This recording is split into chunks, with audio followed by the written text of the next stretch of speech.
Federal prosecutors have taken action to seize the Islamic Education Center in Potomac, a sprawling compound which houses a mosque and a school. The investigation centers on the Alavi Foundation, which owns the property. Prosecutors say the foundation is linked to Iran and is possibly funding Iran's nuclear programs and terrorism.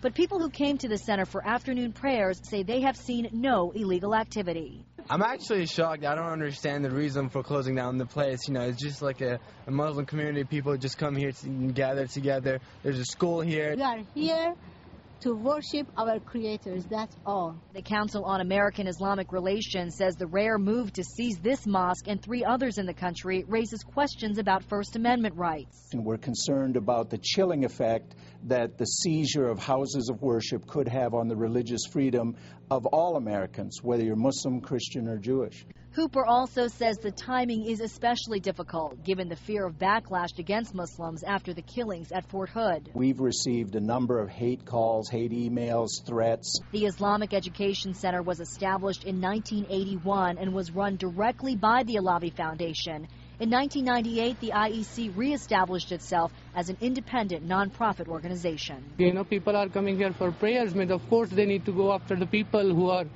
doing something which is not right, but they should not be closing an institution like this.